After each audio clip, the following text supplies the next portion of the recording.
हरिहंत सिद्ध सूर्य उपाध्याय साधु सर्व अर्थ के प्रकाशी मांगलिक उपकारी तिन्ह को स्वरूप जान राग ते भई जो भक्ति काय को नवाए स्तुति को उचारिए धन्य धन्य ते नहीं ते काज सब आज भय कर जोरी बार बार वंदना हमारी है मंगल कल्याण सुख है सो हम चाहत हैं हो मेरी ऐसी दशा जैसी तुम धारी है हो मेरी ऐसी दशा जैसी तुम धारी है मंगलमय मंगल करण वीत राघवे ज्ञान नमो ताहि जाते भई हरहंतादि महान करि मंगल करि हो महा ग्रंथ करन को काज जाते मिले समाज सब पावे निज पद राज इस भव तरु का मूल एक जानहु मिथ्या भाव ताको करि निर्मूल अब करिए मोक्ष उपाय करिए मोक्ष उपाय।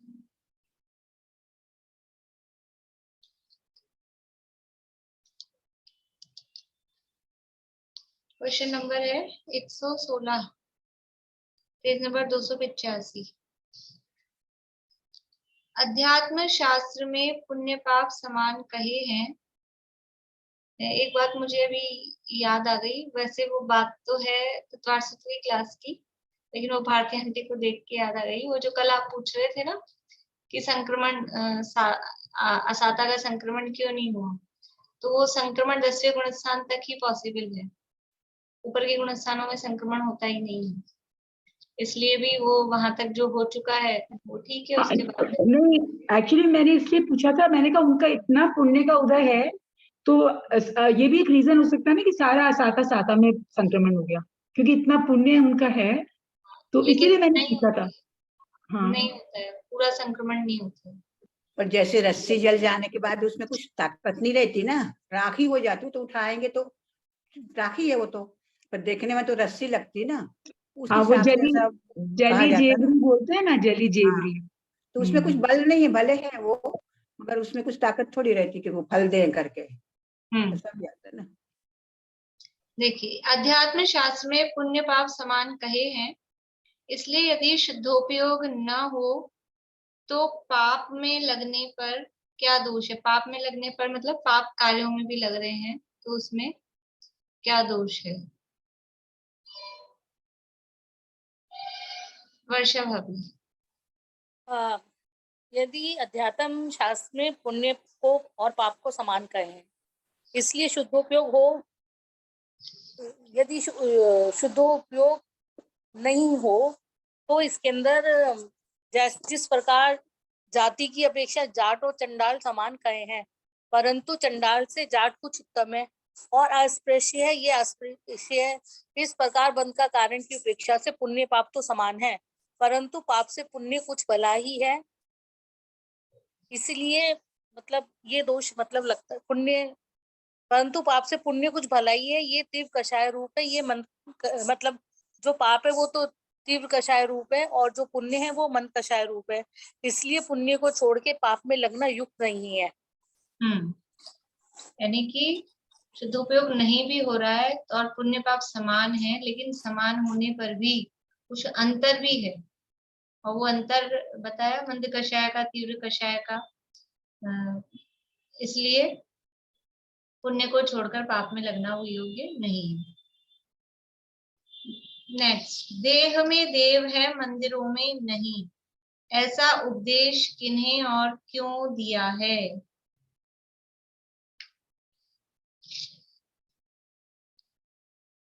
पूर्णिमा आंटी।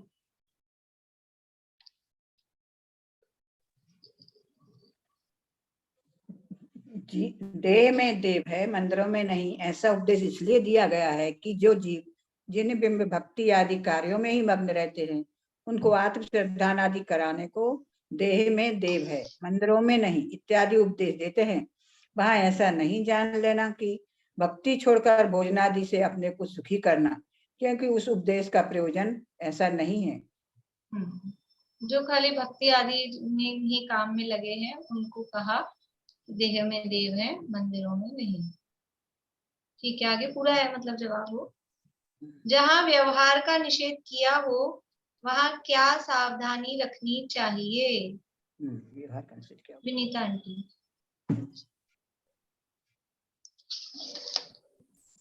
जहाँ व्यवहार का निषेध किया हो वहाँ व्यवहार को हे जानकर प्रमादी नहीं होना। हे को ऐसा समझना कि जो मात्र क्रिया कांड में ही व्यवहार चारित्र में ही मग्न है उनको निश्चय रुचि कराने के अर्थ व्यवहार का हीनपना बतलाया है। व्यवहार को जहाँ निषेध किया हो वहाँ व्यवहार को छोड़कर प्रमादी हो जाना, स्वच्छंदी हो जाना वो योग्य। दीदी एक बात और कह रही थी, जैसे आपने कहा ना संक्रमण की बात, तो मैंने भी आज गोमट सार में कर्म कांड में ऐसे ये पॉइंट निकल गया था, तो उसमें जैसे ये बंद के 10 वेद बताते हैं ना, सत्ता उदय छत्तीस छत्तीस, उसमें क्रम जिस हिसाब से दिया उनमें लिखा कि 7वें भाग तक 7वें अंक तक आपको वो सूक्ष्म सांप्राय तक है, उसमें उपसम आया नहीं। तो क्या मेरे समझने में गलती है या उपसम करण 11वें गुण स्थान में नहीं माना जाएगा? माना जाना चाहिए। मैं समझी नहीं आपका प्रश्न। जो 10 करण है ना बंद के 10 वेद, उसमें जो उपसम है वो 11वें गुण स्थान में होना चाहिए, मैं ये कह रही हूँ, है ना। तो उस किताब में जो उनके भेद लिखे ना, जैसे शुरू में नाम दिया उत्कर्षण अपकर्षण, इस तरह से जो उसमें नंबर था तो उपसम का 8वां नंबर था और 441 नंबर का था गवर्नमेंट सार की, आप देखो तो नंबर से क्या फर्क पड़ता है? आप लिखा क्रम से 7वें नंबर तक 10वें सूक्ष्म संप्राय तक उदय है, तो मेरे पढ़ने में गलती रही, आप देख लेना गवर्नमेंट सार 441 नंबर का था। और उत्कर्षण करण, उत्कर्षण है, आप उपशम बोल रहे हैं, उत्कर्षण की बात है इसका। नहीं वो 438 41 कह रहे हैं आप? हाँ 41 कह रही, 38 में ये लिखा है उपसम निदत्ति निकाचित, ये तीनों बाद के हैं, पहले 7 वेद हैं, उसमें है बंद उत्कर्षण अपकर्षण, मतलब इस तरह से क्रम है, और 6वां और 7वां है सत्ता और उदय, और 8वां उपसम, 9वां निदत्ति, 10वां निकाचित। तो उपसम वाले का 8वां नंबर है, 441 नंबर में लिखा है कि सूक्ष्म सांप्राय तक 7 नंबर तक ये है करण। ठीक है मैं समझ गई। ठीक है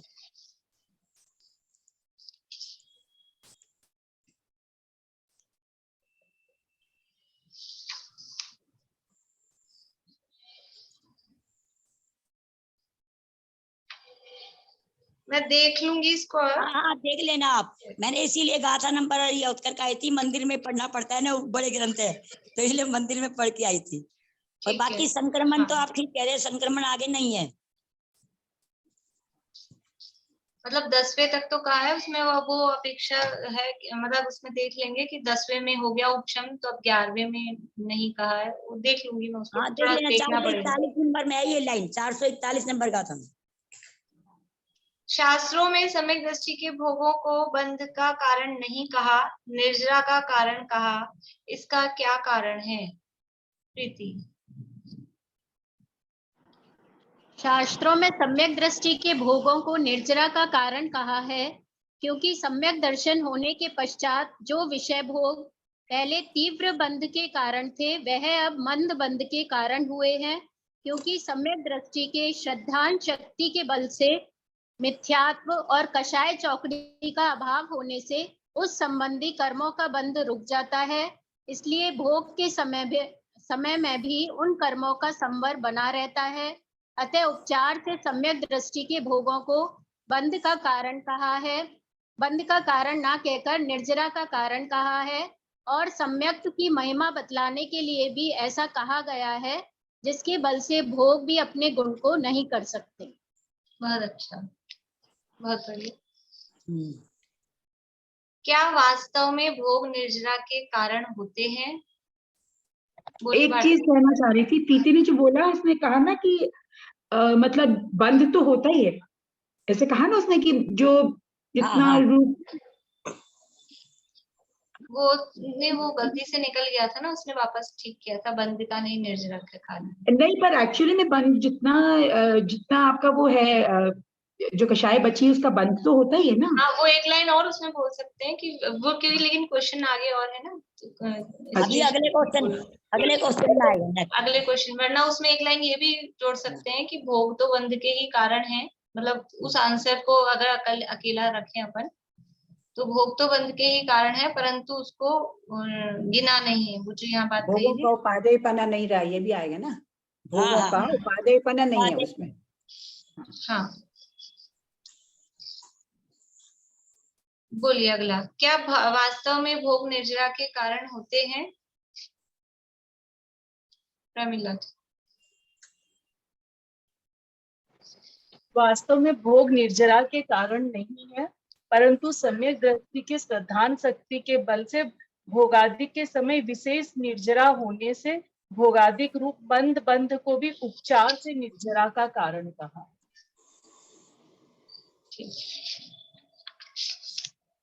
चलिए, अभी अपना प्रकरण चल रहा है। इसमें ये नहीं आने का कि अगर भोग भी निर्जरा के कारण हो तो वह फिर मुनि पद धारण किस लिए करें? वो भी आ जाएगा, आएगा। आ जाएगा, मतलब ऐसा कुछ नहीं है, वो भी आ जाएगा। आ जाएगा। तो वो जितना आंसर हुआ वो भी ठीक है, एक आध लाइन जो उसके साथ में है वो भी आएंगी तो भी ठीक है। अनुयोगों के व्याख्यान की पद्धति, ये प्रकरण अपना कल शुरू हुआ था। किस अनुयोग में कैसी पद्धति की मुख्यता पाई जाती है? प्रश्न तो नहीं दिए मैंने, लेकिन पूछ सकती हूँ। चरणानुयोग में कैसी पद्धति है? मीना चाची। चरणानुयोग में नीति शास्त्रों की पद्धति है। नीति शास्त्रों की। कर्णानुयोग में रेणु जी। गणित आदि की और लोक की रचना की। बस गणित की पद्धति, वो तो उसका व्याख्यान है कैसा है, पर पद्धति क्या है गणित की। कर्णानुयोग में गणित की पद्धति मुख्य है, गणित शास्त्र कह सकते हैं। द्रव्यानुयोग में किस पद्धति की मुख्यता है? रेखा जी। द्रव्यानुयोग में न्याय शास्त्र की पद्धति मुख्य है। द्रव्यानुयोग में न्याय शास्त्रों की पद्धति मुख्य है। प्रथमानुयोग में किस पद्धति की मुख्यता है? बेला जी। प्रथमानुयोग में अलंकार और काव्य की पद्धति मुख्य है। अलंकार और काव्य शास्त्र। बोलिए भारती। ये यहाँ का है ना अलंकार शास्त्र की, तो इसको ऐसे कह सकते हैं क्या कि शास्त्र की अलंकृत काव्य आदि की शास्त्र में, वैसे अलंकृत काव्य नहीं, वो अलंकार शास्त्र का क्या मतलब हुआ? मतलब अलंकृत उसमें मतलब वो है ना, मतलब वर्णन। जैसे देखो व्याकरण, अपन जो अभी ये शास्त्र पढ़े हैं इसमें व्याकरण है कि नहीं है? बिना व्याकरण के कोई वाक्य बन सकता है, लेकिन इसको व्याकरण शास्त्र कहेंगे क्या? व्याकरण शास्त्र नहीं कहेंगे। वो व्याकरण शास्त्र मतलब जिसमें व्याकरण सिखाई गई है वो अलग होता है। ऐसे ही अलंकार तो है, लेकिन एक अलंकार शास्त्र मतलब जिसमें अलंकारों की ही स्पेशलिटी है, उसको। बोलिए विनीता आंटी क्या कहना चाह रही है? अनम्यूट करिए। अलंकार पढ़े हो तो रूपक अलंकार, उपमा अलंकार, संदेह अलंकार, इसकी महिमा ज्यादा है अपने वर्तमान योग में। जब तक उपमा नहीं बताएंगे, जब तक उसे मजा नहीं आने का। स्त्री की उपमा बताएंगे, अनेक प्रकार के अलंकार होते हैं, अनेक प्रकार के अलंकार होते हैं, इसलिए वो अलंकार शास्त्र।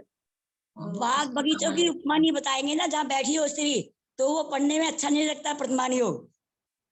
उसमें अभी तो यही सारे चर्चा आगे आने अलंकार। वाली, यही चर्चा आगे आने वाली। देखिए यहाँ ये अपनी चर्चा हो गई थी। आगे 287 पेज पे है, 287 पेज पे। यहाँ कोई कहे, ये पढ़ना है। बोलिए प्रमिला जी। कल आपने बताया कि वो भाव का माप से है, अविभाज्य प्रतिच्छेद से, द्रव्य का संख्या से, और क्षेत्र और काल का कैसे लेंगे? वो माप तो बताया था ना कल।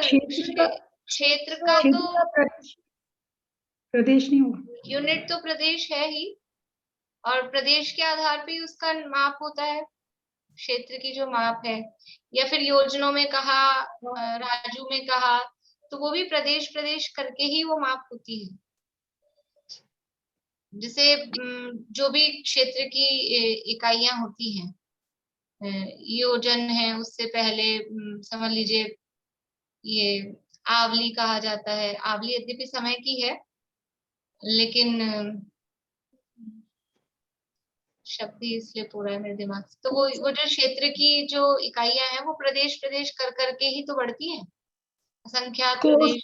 कोर्स भी हो सकता है ना, कोर्स, योजन, ये सब। धनुष, कोस, योजन। हाँ, धनुष, कोस, योजन, ये जो बनते हैं ना, ये जहाँ से शुरू करते हैं 8 जौ का मिला के अंगुल से शुरू करते हैं। तो वो, हाँ, तो वो सब पहले प्रदेशों को मिलाते हैं, फिर प्रदेश से आगे बढ़ाते बढ़ाते बढ़ाते, तो वो उसकी यूनिट प्रदेश ही है। और यूनिट तो प्रदेश है ही उसके आधार पे। और काल के समय है, तो समय समय करके ही तो आगे टाइम बढ़ता है।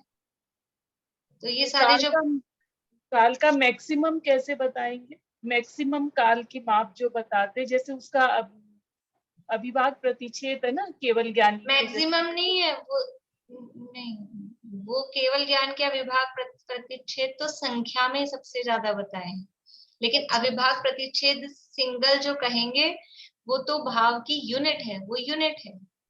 तो काल की यूनिट वो समय है, क्षेत्र की यूनिट वो प्रदेश है। मैक्सिमम नहीं है, वो तो उदाहरण में, मतलब केवल ज्ञान के अविभाज्य प्रतिच्छेद सबसे ज्यादा है, तो वो संख्या बताने के लिए, अनंत बताने के लिए, उसके लिए वो है।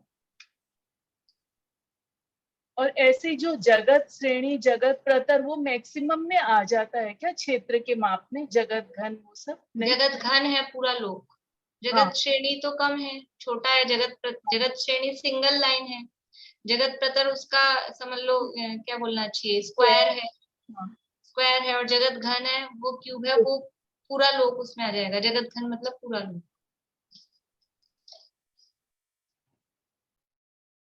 यहाँ कोई कहे, अलंकार, गणित, नीति, न्याय का ज्ञान तो पंडितों के होता है। ये जो आपने कही ना, अलंकार की मुख्यता है, गणित की मुख्यता है, नीति की मुख्यता है, और न्याय की मुख्यता है, चारों चीजें ले ली।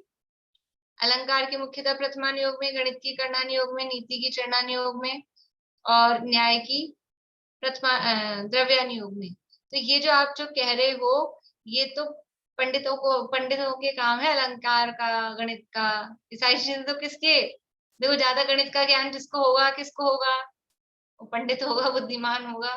अलंकारों का ज्ञान भी किसको होगा, वो भी पंडित को, विद्वान को, पढ़े लिखे आदमी को ही होगा। अभी ये विनीता आंटी ये संस्कृत से पढ़ी हुई है, तो इसलिए इनको ज्ञान है, इसलिए इनसे बताते हैं। फिर अपने को जो जिस फील्ड में है, कोई सब अलग अलग फील्ड में है, तो जिसका ज्ञान है।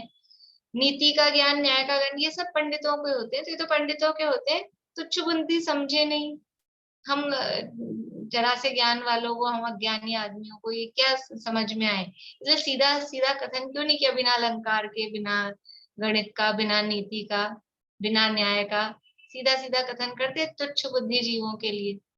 ये तो पंडितों वाली बात हो गई, आप ऐसी भाषा लिखते हो तो पंडितों वाली है।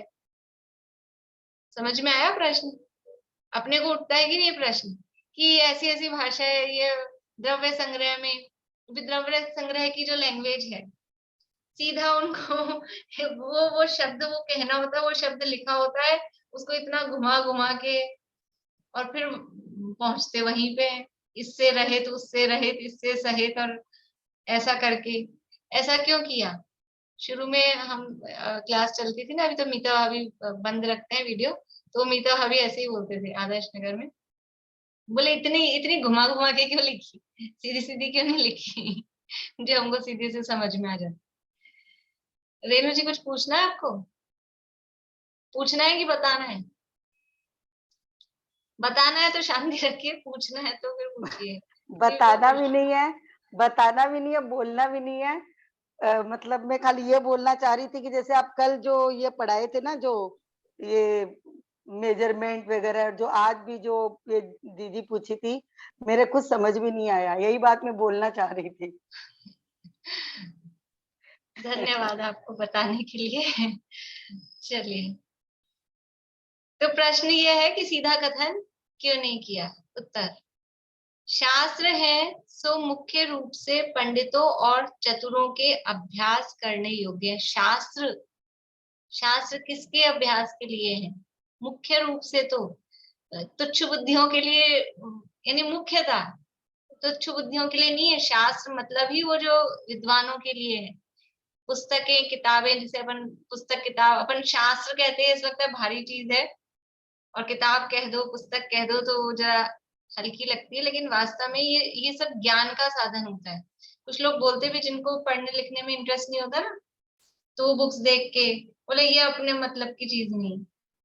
जिनको पढ़ने लिखने में इंटरेस्ट होता है वो बुक्स की तरफ, मान लो कहीं फेयर में गए हैं, कहीं मेला वेला लगा है, तो जिसको पढ़ने में रुचि होती है वो बुक स्टॉल पे जाता है।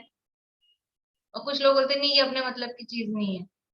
तो जो पंडित विद्वान मतलब उस तरह की बुद्धि शाल हैं, जिनकी इस तरह की बुद्धि है, उसके लिए ही ये वास्तव में होते हैं। तो शास्त्र है सो मुख्य रूप से पंडितों और चतुरों के अभ्यास करने योग्य हैं। यदि अलंकार आदि आमनाय सहित कथन हो तो उनका मन लगे, क्योंकि मुख्य रूप से पंडितों के लिए, और चतुर मतलब जो बुद्धिशाली विद्वान लोग हैं। चतुर का मतलब ऐसा गलत अर्थ वाला चतुर नहीं, चतुर मतलब जो इंटेलिजेंट है, ऐसा समझना। तो उनके लिए है। अब सीधा सीधा सा जो बिना अलंकार आमनाय आदि सीधा सा कथन हो तो उनका मन नहीं लगे। अब मान लो अपनी क्लास में रोज कोई नया व्यक्ति जुड़ जाए और रोज मैं आपको नमोकार मंत्र या 5 पाप या 4 कषाय को पढ़ाऊं तो मन लगेगा क्या? सीधे सीधे सी बात बता दो या सीधे सीधे से वही पढ़ते रहे अपन, तो कैसे मन लगेगा कि हम तो तुच्छ बुद्धियां, आप तो ये चीजें मत पढ़ाओ हमको, संक्रमण और ये जगत श्रेणी, जगत प्रतर और आंगुल और ये नहीं। मन किस में लगेगा? हम सब बुद्धिमान है कि नहीं? भले ही बहुत नाम के बड़े विद्वान नहीं हो, लेकिन बुद्धिमान तो सब हैं। सैनी पंचेंद्रिय और इतने शिवक्षम के धनी मनुष्य योग्य, और मनुष्यों में भी कम शिवक्षम नहीं है, सब बुद्धिमान लोग हैं। तो फिर हम रोज वही पढ़े, रोज छेड़ागा पढ़े अपन, या बालबोध आदि रोज पढ़े तो मन ही नहीं लगेगा। तो ये भी कह रहे हैं कि शास्त्र है वो पंडितों के अभ्यास के लिए है। यदि अलंकार आदि आमनाय सहित कथन हो तो उनका मन लगे, तथा जो तुच्छ बुद्धि है उनको पंडित समझा दें। भाई अब तुच्छ बुद्धि तो थोड़े ही है ना जो शास्त्र पढ़ने वाले हैं, ज्यादा तो विद्वान ही पढ़ने वाले हैं। और तुच्छ बुद्धि यदि कोई पढ़ता है उनको विद्वान समझा देंगे, और जो नहीं समझ सके तो उन्हें मुंह से सीधा ही कथन कह दें। भाई या तो विद्वान उनको शास्त्र खोल के पढ़ के जैसे समझाते हैं वैसे समझा दें, और नहीं हो तो कुछ बातें ऐसे ही कह देते हैं, वैसे ही बता देते बिना शास्त्रों की। कितनी सारी बातें अपने को गोमटसार की आती है, बिना गोमटसार पढ़े तो वो ऐसे ही आ जाती हैं, ऐसे ही समझ जाते हैं। और अगर समझने लायक होते हैं तो हम वो ग्रंथ भी खोल के पढ़ते हैं, चलाते हैं, समझाते हैं। शास्त्र है सो मुख्य रूप से पंडितों और चतुरों के अभ्यास करने योग्य हैं। यदि अलंकार आदि आमनाय सहित कथन हो तो उनका मन लगे, तथा जो तुच्छ बुद्धि है उनको पंडित समझा दें, और जो नहीं समझ सके तो उन्हें मुंह से सीधा ही कथन कहें, परंतु ग्रंथों में सीधा कथन लिखने से विशेष बुद्धि जीव उनके अभ्यास में विशेष नहीं प्रवर्ते। देखो अपन जैसे अपन यहाँ कुछ डिस्कस कर रहे हैं, अपन अंतर देख रहे हैं, मान लो किसी भी चीज में उपसर्ग परिचय में क्या अंतर है, तो अपन ऐसी ऐसी भाषा कुछ भी इसमें ये होता है, इसमें ये होता है, जनरल कुछ भी भाषा अपन बोल देते हैं, लेकिन अभी अपने को लिखना है प्रॉपर तरीके से, अपने शॉर्ट में वैसे नहीं, अच्छे से अपने को कॉपी बना के ढंग से लिखना है, तो ऐसे ही लिख देंगे जैसे अपन बोलते रहते हैं। लिखते समय तो कोई अच्छी सी लैंग्वेज पूरी प्रॉपर तरीके से तो होगा ना, जैसे आधी अधूरी सी भाषा में थोड़ी ना लिखेंगे। तो लिखते समय लिखने की एक पद्धति अलग होती है, बोलने में बोल देंगे, समझा देंगे किस तरह से। बोलिए भारती आंटी। ये एक चीज पूछ रही थी, जैसे यहाँ पे ये कहना चाह रहे हैं कि पंडित लोग जो अभ्यास करने योग्य उनको भी अलंकार और आमनाय सहित कथन होता है तो उनका मन लगता है, ये कहना चाह रहे हैं। हाँ देखो, अकेला तो अलंकार की बात नहीं, अलंकार की तो मुख्यतः प्रथमा योग में है, गणित भी है, न्याय भी है, नीति भी है। यदि ये सब नहीं हो, जो जिस तरह का रुचि वाला होता है ना उसका उसमें मन लगता है, ऐसा नहीं है। किसी का मन उसी में लगता है, न्याय में मन लगता है, तो वो न्याय देखते ही उसका मन रीझ जाता है, वो वहां अटकता है, मतलब पढ़ना चाहता है। किसी का मन गणित में लगता है, सब तरह की रुचि वाले होते हैं। तो जो विद्वान है, सीधी सिंपल सरल सी भाषा हो तो अभी समझ लो जैसे अभी अपन हैं, अपन विद्वान नहीं कह रही हूँ मैं, लेकिन अपन बड़े हो गए हैं, अच्छे थोड़े पढ़े लिखे। अब ये बच्चों की आती है कुछ मैगजीन, बाल भास्कर आती है, उसमें कहानी आती है, तो उस कहानी का जो स्टैंडर्ड होता है वो कैसा होता है, बच्चों वाला ही होता है। अपना मन लगता है क्या उसमें? अपना मन लगेगा क्या उस कहानी में? कभी टाइम पास करने के लिए देख भी लो तो ऐसा लगता है ये क्या है, एकदम ही मतलब ऐसे कुछ। तो अपन पढ़े तो कोई अपने स्टैंडर्ड की वो नॉवल, जो भी कुछ भी जो भी कहानी होती है वो अलग होती है, उसका स्टैंडर्ड अलग होता है। तो मतलब थोड़ा सा स्टैंडर्ड तो हो, मन तो लगे, वरना तो एक बार पढ़ ली फिर इसमें ऐसी होती है, हटाओ, मन नहीं लगता, उपयोग नहीं लगता, ऐसे नजरों से निकाल देते हैं जल्दी से, 2 मिनट में तो पूरी कर दें। और थोड़ा सा कुछ वर्णन हो, कुछ अलंकार हो, कुछ बात हो, उसमें मन लगता है। देखो जो मूवी देख के आते हैं 3 घंटे, उसमें कहानी क्या होती है? कहानी को आप 2 मिनट में बता सकते हो। 3 घंटे तक क्या चलाते हैं? 3 घंटे में कितने समय हो जाते हैं? 3 घंटे में मिनट कितने हो जाते हैं? इतने मिनट तक, इतने समय तक क्या करते हैं कि उसमें वो ये सब अलंकार है। नाटक के अलंकार अलग टाइप के होते हैं, बीच में थोड़ी सी हंसी मजाक भी होनी चाहिए, थोड़ा सा मतलब वो झगड़ा वाला, लड़ाई झगड़ा वाला क्या बोलते हैं, किसी को उसमें मजा आता है। एक्शन मूवी होनी चाहिए, किसी को लव स्टोरी में मजा आता है, किसी को भक्ति टाइप की हो उसमें मजा आता है, सबके अलग अलग है। तो वो थोड़ी थोड़ी सब चीजें डालते हैं ना उसमें। कॉमेडी भी होनी चाहिए, कॉमेडी भी होती है। सीधी सी आपको इतनी सी तो बतानी थी कि ये ऐसे थी, ये कहानी में मान लो रियल भी स्टोरी होती है, कोई रियल उस पे बनती है, जैसे किसी के जीवन पे, गांधी जी पे बनी, या समझ लो MS धोनी पे बनी, तो उसमें कॉमेडी वॉमेडी होती है कि नहीं? उसमें लव स्टोरी भी डालेंगे, उसमें कॉमेडी भी, कहीं नहीं हो तो भी उसमें घुसाएंगे कहीं ना कहीं से लाके। नहीं हो उसके जीवन में तो भी किसी ना किसी को, सब तरह के कैरेक्टर होते हैं कि नहीं होते, लेडीज भी होती है, जेंट्स भी होते हैं। ऐसी कोई मूवी बनती है कोई जिसमें स्त्री पात्र ही ना हो, कोई कोई वैसी कोई छोड़ देना, कोई अलग ऐसी हो तो, वरना कहीं ना कहीं से उसमें घुसाते हैं, क्योंकि उस तरह की रुचि वाले लोग होते हैं। ऐसे ही यहाँ पर है। शास्त्र है सो मुख्य रूप से पंडितों और चतुरों के अभ्यास करने योग्य हैं। यदि अलंकार आदि आमनाय सहित कथन हो तो उनका मन लगे, तथा जो तुच्छ बुद्धि है उनको पंडित समझा दें, और जो नहीं समझ सके तो उन्हें मुंह से सीधा ही कथन कहें, परंतु ग्रंथों में सीधा कथन लिखने से विशेष बुद्धि जीव उनके अभ्यास में विशेष नहीं प्रवर्ते, इसलिए अलंकार आदि आमनाएं सहित कथन करते हैं। किसी को गाने में रुचि होती है तो गाने भी होते हैं उसमें, मूवी में। ओके, किसी को जब घर में देखते हैं वीसीआर में तो गाने को फॉरवर्ड कर दो, गाने को हटा दो, जल्दी से पिक्चर देखनी है। केवल सब तरह की रुचि वाले होते हैं, कुछ अलग से केवल गाने गाने ही देखते हैं सिंगल, ऐसा होता है ना। सारी चीजें उसमें दी जाती है जैसा जो रुचि है। इस प्रकार इन चारों अनुयोगों का निरूपण किया तथा जैन मत में बहुत शास्त्र तो इन चारों अनुयोगों में गर्भित हैं। बहुत शास्त्र तो इन चारों अनुयोगों में गर्भित हैं, मतलब मैक्सिमम जितने शास्त्र हैं वो इन चारों अनुयोगों में गर्भित हैं। इसका मतलब क्या हो रहा है, इस लाइन को पढ़ो, भी नीचे लाइन को नहीं देखते अपन, इसका अर्थ क्या निकल रहा है। इसका मतलब है कुछ शास्त्र ऐसे भी रह गए हैं जो इन चारों अनुयोगों में गर्भित नहीं हुए। बहुत शास्त्र तो इन चारों अनुयोगों में गर्भित हैं, तो बहुत है मतलब कुछ बिना गर्भित वाले भी बच गए हैं, इसकी बात नीचे बता रहे हैं। बोलिए भारती आंटी। मतलब क्वेश्चन तो ये था ना कि अलंकार गणित नीति न्याय का ज्ञान तो पंडित को होता है, तो तुच्छ बुद्धि तो उसको समझते नहीं है। तो क्यों तुच्छ, अभी तो अपने तो जनरल बात कर रहे थे ना कि तुच्छ बुद्धि को भी कुछ मसाला चाहिए ना, जैसे आप बोले।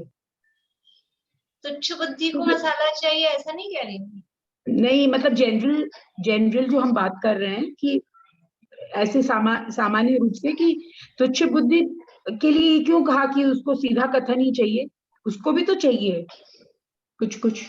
ये मेरे को क्वेश्चन थोड़ा सा समझ में नहीं आया, इसलिए पूछा। क्वेश्चन ये है कि भाई आपने अलंकार, ये जितने भी हैं ये ज्ञान, ये तो पंडितों को होता है और सामान्य आदमी को तो ये समझ में आते नहीं अलंकारों की भाषा, और ये तो सीधा सीधा ही क्यों नहीं कर दिया कथन। प्रश्न ये है।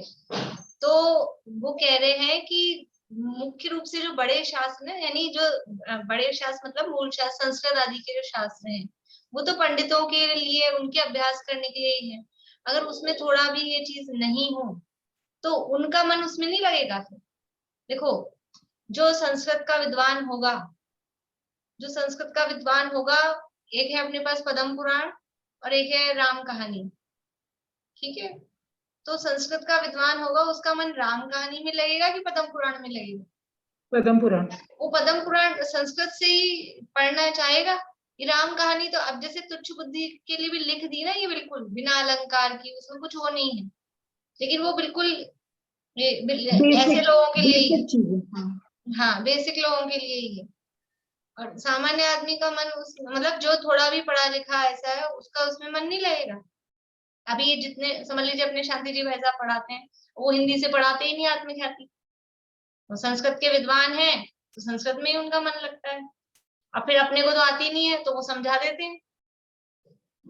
देते हैं और नहीं तो मुंह से कह के बता देते हैं।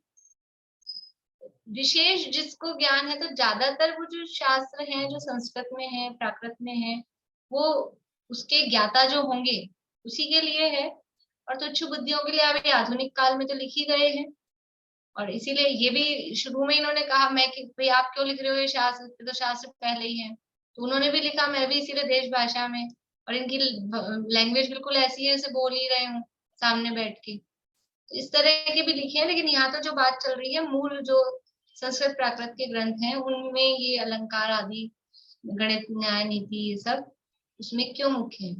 तो मुख्यतः शास्त्र जो है वो शास्त्र है, शास्त्र के साथ में जो नाम जुड़ा हुआ होता है ना, वो पंडित विद्वान, उसके अभ्यास के लिए ये उन्होंने जवाब दिया है। तो मुख्य रूप से तो उनका उपयोग लगना है। अब वैसे ही तुच्छ बुद्धि तो ऐसे ही डर के मारे हाथ लगाते नहीं है उसमें, तो वो एकदम वैसा लिखे होंगे तो ना ये तुच्छ बुद्धि पढ़ेंगे ना ये विद्वान पढ़ेंगे, फिर उस शास्त्र का प्रयोजन ही क्या रहेगा। इसलिए ये ऐसा किया है। तो जैन मत में बहुत शास्त्र तो इन चारों अनुयोगों में गर्भित हैं तथा व्याकरण, न्याय, छंद, कोशादि शास्त्र व वैद्यक, ज्योतिष, मंत्रादि शास्त्र भी जिन मत में पाए जाते हैं। अब ये जैसे न्याय तो इसमें गर्भित है ही द्रव्यान योग में, और वैद्यक, ज्योतिष, मंत्रादि, वैद्यक को अपन चरणान योग में ले सकते हैं।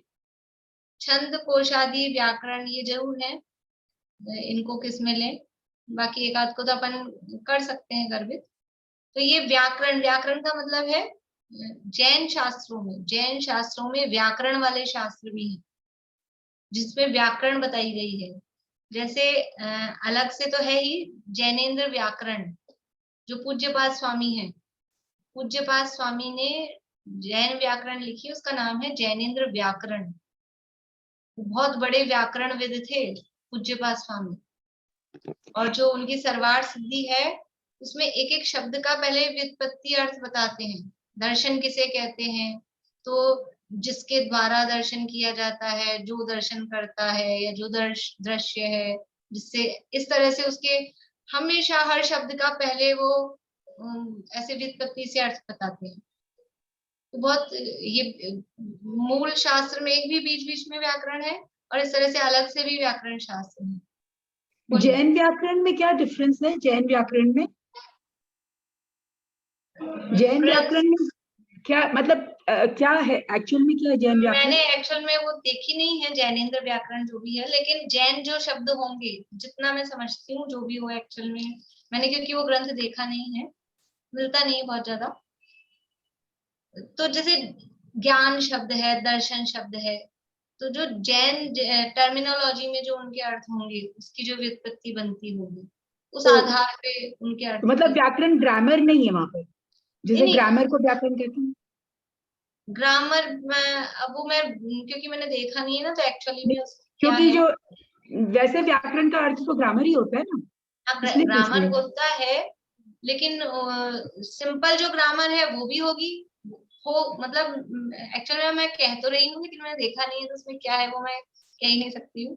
बोलिए पूर्णिमा आंटी जी। आपने समाचार वगैरह ऐसे है ना, उनके जैसे 4 ग्रंथ हैं जैनेन्द्र व्याकरण के, और उनमें जो अपने शब्द चाहिए ना अपने को, वो शब्दों के अर्थ उसमें अपने को मिल जाते हैं। अलग अलग प्रकार से बहुत सारे अर्थ देते उसमें से।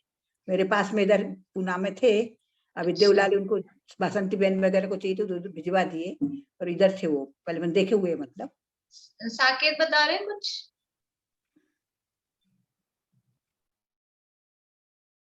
प्रश्न पूछ रहा है पहले। अच्छा, प्रश्न पूछ रहे हैं। आधी बात नहीं सुन पाई एक्चुअली, इसलिए बोलिए। मैंने आधी बात ही सुन पाई, वो क्या चल रही है व्याकरण के संदर्भ में। जैनेन्द्र व्याकरण के बारे में, जैनेन्द्र व्याकरण के बारे में वैसे तो पूर्णिमा आंटी ने बताया काफी अच्छा। आप जानते हो जैनेन्द्र व्याकरण, देखा है आपने? जैनेन्द्र व्याकरण सुना है मैंने, देखा तो नहीं है। देखा नहीं, ठीक है। वो पूर्णिमा आंटी बता रहे हैं, वही जैसे शब्द, मतलब वो शब्दों के अर्थ जो अपने जैन शब्द हैं, डिक्शनरी टाइप कह सकते हैं शायद। मैं देखूंगी, अगर मेरे को पीडीएफ मिलेगी तो मैं देख के सर्च करके फिर और देख लूंगी क्या है। मीना चाची आपके पास है? हाँ 5 है ये। हाँ 4 थे हमारे पास। जो पूर्णिमा आंटी बोल रही है ना वो ही है, उसके अंदर पूरे अच्छे से मिलता है। कोई भी एक शब्द अपने को चाहिए ना तो पूरा। जैनेन्द्र सिद्धांत कोश नहीं कह रही हूँ मैं, तो जैनेन्द्र व्याकरण अलग है, जैनेन्द्र सिद्धांत कोश नहीं कह रही हूँ मैं। आप लोग जैनेन्द्र सिद्धांत कोश तो नहीं समझ रहे हैं? मैं तो वही समझी हूँ दीदी। वो नहीं, जैनेन्द्र व्याकरण अलग है पूज्यपाद स्वामी को। बताऊंगी, पूछ के बताऊंगी फिर मैं। हाँ, जैनेन्द्र व्याकरण अलग है। नहीं, आप जैसे कह रहे ज्ञान का मीनिंग बताएंगे, तो व्याकरण और इसमें मीनिंग में डिफरेंस तो होना चाहिए। वो व्याकरण से होगा, इसीलिए मैं बोल ही नहीं पा रही हूँ ना उसके बारे में कि उसमें कैसा दिया होगा। वो मैं या तो पीडीएफ मिलती होगी तो मैं पीडीएफ देख के बताऊंगी। हाँ, आप क्या पूछ रहे हो साकेत? नहीं, बस मैं देख रहा हूँ, इसी के बारे में देख रहा हूँ। ठीक। तो व्याकरण न्याय, छंद, कोशाधिक शास्त्र व वैद्यक, ज्योतिष, मंत्रादि शास्त्र भी जिनमत में पाए जाते हैं। अब ये क्यों पाए जाते हैं? व्याकरण का न्याय तो है ही, द्रव्यान योग में एक उसका पार्ट है। छंद, अलग अलग टाइप के छंदों के शास्त्र भी जिन धर्म में अलग अलग टाइप के, कोश, कोश बोलते हैं, कोश समझ से, जैसे जैनिन सिद्धांत कोश, ये कोश ग्रंथ है। ऐसे ये अपना वो चरणान्युकर है, क्रिया कोश, वो भी कोश ग्रंथ है। कोश का मतलब है वो कहीं से सामग्री इकट्ठी करके जिसमें रखी गई है। अब वो अलग जिस भी बारे में हो, जैनेन्द्र सिद्धांत कोश है, वो जैन डिक्शनरी है। वहां तो उस शब्द से संबंधित जितने भी जिन शास्त्र उपलब्ध होंगे उस समय, वो किया है जैनेन्द्र जी वर्णी ने वो काम। और उसी काम को डिजिटल आजकल जैन कोश पे, वो जो एक बार एक मैसेज भेजा था ना मैंने आप लोगों को कि कुछ उसमें वो कर सकते हैं, तो उसको डिजिटल किया है, आप ऑनलाइन उसको पूरा देख सकते हैं, वो जैन कोश को। तो ये कोश ग्रंथ है, मतलब जहाँ सारी सामग्री किसी विषय से संबंधित एक जगह रखी गई हो, वो कोश ग्रंथ है। फिर है वैद्यक, वैद्यक शास्त्र है। एक उग्रादित्याचार्य हुए हैं, उग्रादित्याचार्य, उनका है कल्याण कारकम, ये आरोग्य शास्त्र है।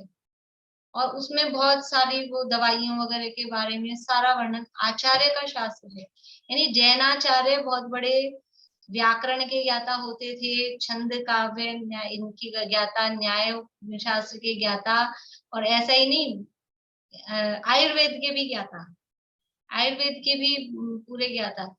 मतलब ऐसे ही नहीं कोई भी अनपढ़ आदमी है, पढ़ा लिखा नहीं है, खाने कमाने की व्यवस्था नहीं है तो बस इसलिए मुनि बन गए हैं। सब बड़े बड़े राजपदों पे सेठ, ऐसे ऐसे व्यक्ति वो सब मुनि बने हैं। अभी अभी जिन्होंने ग्रंथ लिखे हैं वो भी, संबंध भद्राचार्य के लिए तो आता ही है कि वो राजपुत्र थे, इस तरह की उनकी मिलती है बात, राजवंश से थे। और वो उन्होंने पहले ज्ञान प्राप्त, मतलब गृहस्थ अवस्था में किया हो कि मुनि दशा में किया हो, इन सब बातों का भी उनको ज्ञान था और इस बारे में भी ग्रंथ उन्होंने लिखे हैं। तो ये वैद्यक शास्त्र, ज्योतिष शास्त्र, ज्योतिष के संबंध में जैसे तिलोयपनति आदि में है कुछ बातें, और अलग से भी ज्योतिष शास्त्र, नाम नहीं ध्यान आ रहा मुझे आचार्यों का। बाकी तो एक अपना नेमी, डॉक्टर नेमी चंद जैन हुए हैं, उनकी क्या नाम है, संहिता नाम से शास्त्र है, वो ज्योतिष शास्त्र है। वो तो विद्वान है अभी के, उनका है डॉक्टर नेमी चंद्र ऐसा नाम है उनका, ज्योतिषाचार्य, नेमी चंद्र ज्योतिषाचार्य। और उनका वो ग्रंथ नाम अभी याद नहीं आ रहा, फिर बता दूंगी, आ जाएगा। ऐसे ही मंत्र आदि शास्त्र, मंत्र भी जिन शास्त्रों में मंत्र हो, इस तरह के भी शास्त्र, ये सब जिनमत में पाए जाते हैं। उनका क्या प्रयोजन है, वो प्रयोजन की चर्चा अपन कल करेंगे, ठीक है। ये इन सब शास्त्रों का लेकिन अध्ययन ज्यादा नहीं करते ना लोग, करते हैं अभी, हाँ अभी आगे वो कहेंगे। कितना इंटरेस्टिंग है। इंटरेस्टिंग है, लेकिन वो सावधान करेंगे, ये पाए जाते हैं वो हम बता रहे हैं, लेकिन आगे ये जो प्रकरण चलेगा ना उनका प्रयोजन, उसमें अभी नहीं, पर आपको ये वैदिक शास्त्र तो एक्चुअली में अपन दुनिया का बहुत भला हो सकता है अगर इसका, अगर कोई सही से, मतलब आज रोग का उपचार के लिए कह रही हूँ। हाँ तो करते ज्योतिष का हमारे डॉक्टर दीपक जी हैं, तो वो ये काम कर रहे हैं। ये पूर्णिमा आंटी उन्हीं की तो मम्मी है, तो डॉक्टर दीपक जी हैं, वो खुद वैद्य हैं, और वो ये सब इसीलिए अपने लोगों में कि शुद्ध सात्विक भक्ष्य औषधियों से जो भी उपचार हम कर सकते हैं, रोग हो नहीं उसके लिए हम क्या तरीका कर सकते हैं, वो सब चीजें वो बताते हैं।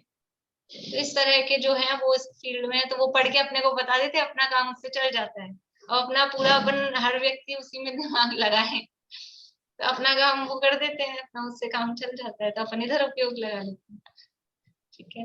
ये करेंगे इसमें चर्चा जिनवाणी। भारती आंटी आप बोलिए जिनवाणी।